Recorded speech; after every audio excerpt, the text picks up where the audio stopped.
La question du jour concerne l'examen de juillet 2017 en trigonométrie, question 3. L'intitulé est « Résoudre dans R l'équation suivante, 2 sinus x plus cosinus x est égal à 2 sinus carré x demi plus 3 tangente x demi » et représenter ensuite les solutions comprises entre moins pi et pi sur le cercle trigonométrique. Alors nous voyons ici une équation trigonométrique avec des termes en x et des termes en x demi. Et donc, vu les formules bien connues de l'angle double, il sera préférable de tout convertir en x demi, parce qu'il est plus facile de travailler à partir des x demi qu'à partir des x. Et donc, c'est ce que nous allons faire. Nous allons reprendre l'équation. Nous allons tenir compte des formules bien connues de l'angle double que j'ai notées ici. Bon, pour sinus x, nous avons donc 2 sinus x demi cosinus x demi. Et pour cosinus x, nous avons cos carré x demi moins sinus carré x demi. Expression qu'on peut réécrire grâce à la relation cos carré x demi plus sinus carré x demi est égal à 1. Donc on peut réécrire cos x de deux autres manières. 1 moins 2 sinus carré x demi ou 2 cos carré x demi moins 1.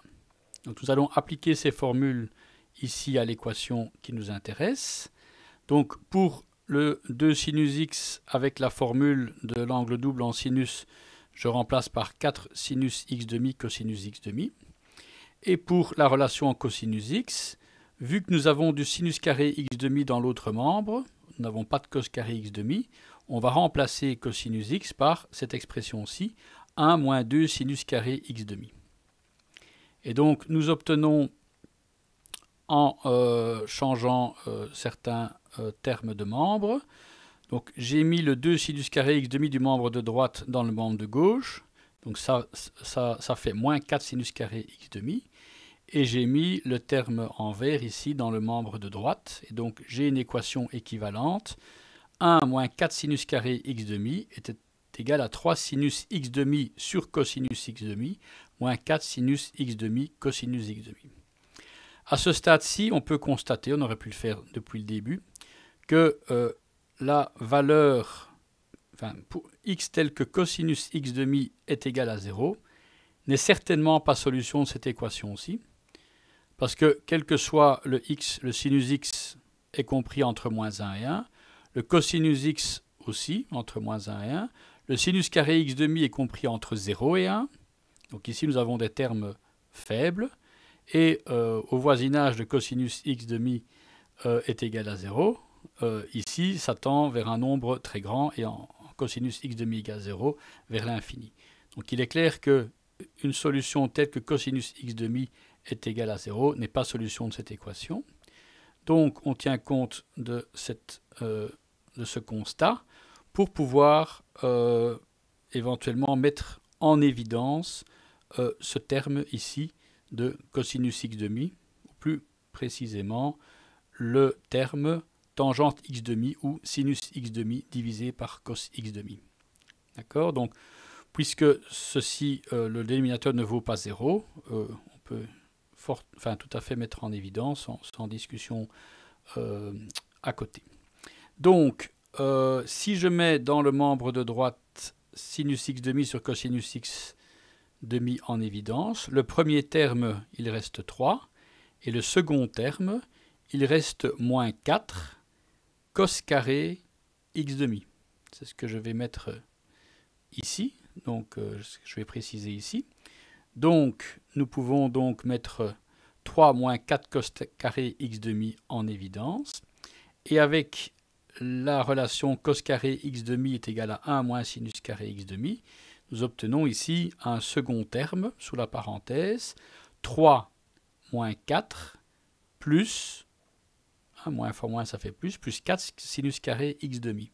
Donc ce terme en parenthèse, il devient donc 4 sinus carré x demi moins 1, donc les autres termes sont inchangés à ce stade.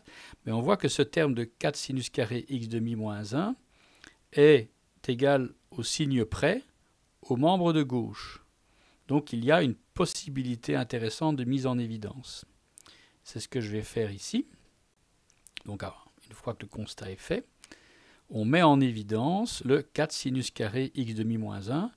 Donc ici, le terme, c'est 4 sinus carré x demi moins 1 fois moins 1. Donc en changeant de membre, je fais fois plus 1. Et donc je peux mettre en évidence un deuxième facteur qui est celui-ci, sinus x demi sur cosinus x demi ou tangente x demi plus 1. Et donc c'est très intéressant parce que nous avons ici dans le membre de gauche une valeur nulle et dans le membre de droite un certain nombre de facteurs. Donc on sait que pour que cette équation donc, soit égale à 0, pour que cet ensemble de facteurs, ce produit de facteurs soit égal à 0, il suffit que un des facteurs soit nul.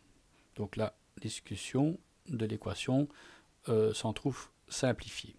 Donc j'ai repris les facteurs en précisant que sinus x demi sur cosinus x demi n'est autre que tangente x demi. Et donc j'ai un produit de deux facteurs qui est nul. Tangente x demi plus 1 d'une part, 4 sinus carré x demi moins 1 d'autre part. Et nous allons pouvoir procéder à la discussion. Voilà, donc l'équation initiale est équivalente à une équation vérifiée pour tous les x tels que premier facteur tangente x demi plus 1 est égal à 0, ainsi que pour tous les x tels que deuxième facteur 4 sinus carré x demi moins 1 est égal à 0. Donc pour ce qui concerne le premier facteur, c'est vérifié pour tangente x demi est égal à moins 1. Et là, les angles pour lesquels la tangente vaut moins 1, c'est 3pi sur 4 plus kpi, où k est un entier. J'ai représenté ça sur le cercle trigonométrique. Donc 3pi sur 4, moins pi sur 4 ici, et je dirais tous les modulos pi, donc si on rajoute pi, la relation ici, tangente x demi moins 1, reste vérifiée en x demi. Donc il s'agit bien évidemment d'une solution en x demi. Voilà. S'agissant du deuxième facteur, donc là nous avons 4 sinus carré x demi moins 1 est égal à 0. Ça revient à dire que sinus carré x demi est égal à 1 quart. Et donc là j'ai deux solutions en sinus x demi. C'est sinus x demi égale plus 1 demi ou sinus x demi égale moins 1 demi. Pour la valeur sinus x demi est égal à plus 1 demi, nous avons toujours deux valeurs dans le cercle trigonométrique. C'est la valeur pi sur 6, plus 2 kpi donc, k étant en entier, ou la valeur pi moins pi sur 6, ou 5pi sur 6, plus 2 kpi. Ça c'est pour sinus x demi égale plus 1 demi. Pour sinus x demi égale moins 1 demi, c'est en fait, vous savez que la fonction sinus est impaire, donc je change simplement de signe. Donc j'ai moins pi sur 6 plus 2 kpi, ou moins 5pi sur 6 plus 2 kpi. Et j'ai mis donc les solutions en x demi sur le cercle trigonométrique. Vous voyez ici, le sinus vaut 1 demi, donc pour ces deux angles-là. Le sinus vaut moins 1 demi pour ces deux angles-là, donc angles que j'ai listés ici. Donc nous avons résolu quasiment le problème, mais nous n'avons pas résolu le problème puisque la question, c'était une discussion des solutions en x. Donc là, nous avons les solutions en x demi. Donc nous allons maintenant passer aux solutions en x. Donc là, c'est relativement simple puisque nous avons une solution en x demi. Pour avoir la solution en x, il faut multiplier les propositions obtenues par 2. Donc le 3pi sur 4 plus kpi en x demi, ça devient 3pi demi plus 2 kpi en x, k appartenant toujours à z. D'accord, donc ça ce sont toutes les solutions en x. On demande les solutions sur l'intervalle moins pi pi. Donc vous voyez que toutes les solutions sont définies, comme on dit, modulo 2pi, puisque k est un entier. Donc ça veut dire que si j'ai une solution, la suivante est 2pi plus loin, ou 2pi plus haut, ou 2pi plus bas. Comme le domaine correspondant au cercle trigonométrique est justement 2pi, entre moins pi et pi, nous savons qu'il y a une seule solution sur ce domaine, puisque chaque solution, dans l'absolu, est définie à 2pi près. Et donc la solution en question, c'est 3pi demi. Non, parce que 3pi demi est plus grand que pi.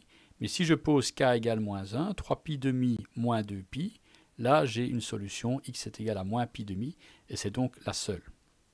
Donc la seule solution satisfaisant à l'annulation du premier facteur, donc tangente x demi plus 1 égale 0, sur le cercle trigonométrique moins pi pi. Première solution que j'ai représentée ici sur le cercle trigonométrique.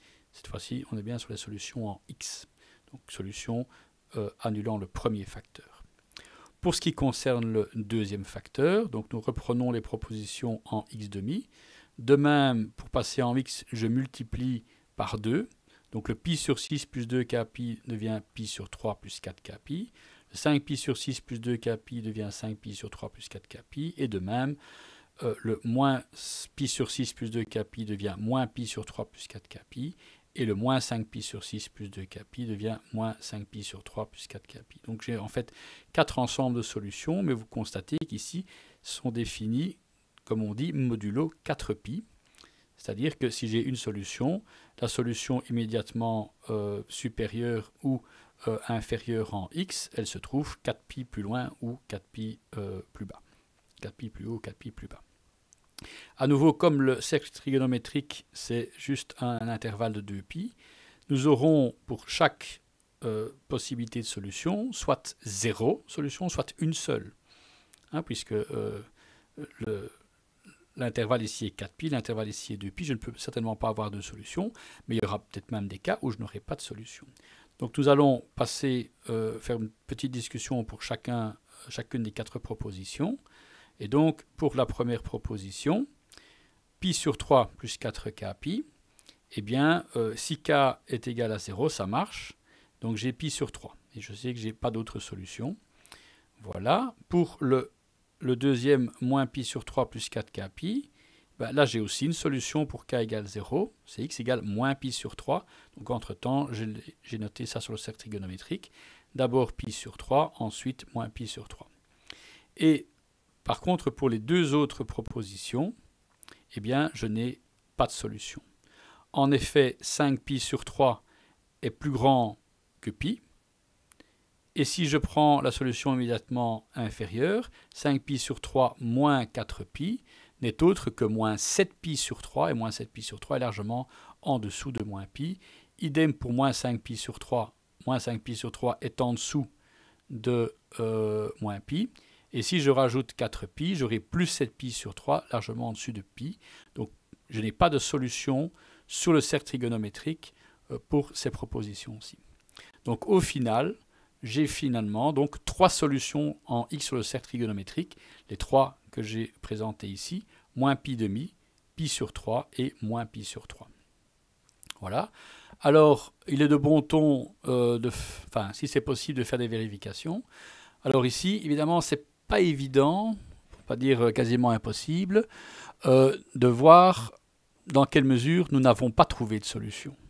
Donc s'il y a une solution qui existe et que nous n'avons pas trouvé, ce n'est pas évident à contrôler. Ce qu'on peut par contre contrôler, c'est les solutions que nous avons trouvées, donc les 3 là, moins pi sur 3, pi sur 3 et moins pi sur 3, moins pi demi, pardon, pi sur 3 et moins pi sur 3, que pour ces solutions, l'équation est bien vérifiée. C'est ce que nous allons faire ici. Donc, les 3 solutions en x vérifient-elles l'équation de départ? Donc pour ce faire, qu'est-ce que nous allons faire? On va considérer ces 3 angles et les fonctions élémentaires qui composent l'équation. Ces fonctions élémentaires, c'est sinus x, cosinus x, sinus x demi et tangente x demi. Donc ici, j'ai proposé un petit tableau pour les 3 valeurs, moins pi demi, pi sur 3 et moins pi. Vous avez le sinus x, le cosinus x, le sinus x demi et le tangente x demi. Bon, je ne vais pas passer tout en revue. Bon, vous voyez par exemple que le sinus x demi, si x vaut moins pi demi, c'est sinus moins pi sur 4, ça vaut moins racine de 2 sur 2, et que la tangente de moins pi sur 4, c'est moins 1. Pour le sinus x demi en pi sur 3, nous avons sinus pi sur 6, ça vaut 1 demi, et tangente pi sur 6, c'est racine de 3 sur 3, et les deux fonctions ici étant impaires, en moins pi sur 3, j'aurai moins 1 demi et moins racine de 3 sur 3. Et donc, nous allons obtenir, on va dire, 3 propositions d'égalité à vérifier. Donc, pour moins pi demi, donc 2 sinus x, ça fait 2 fois moins 1, cosinus x, ça fait 0. Le sinus x demi, comme on l'a vu, c'est moins racine de 2 sur 2, donc 2 fois moins racine de 2 sur 2 au carré.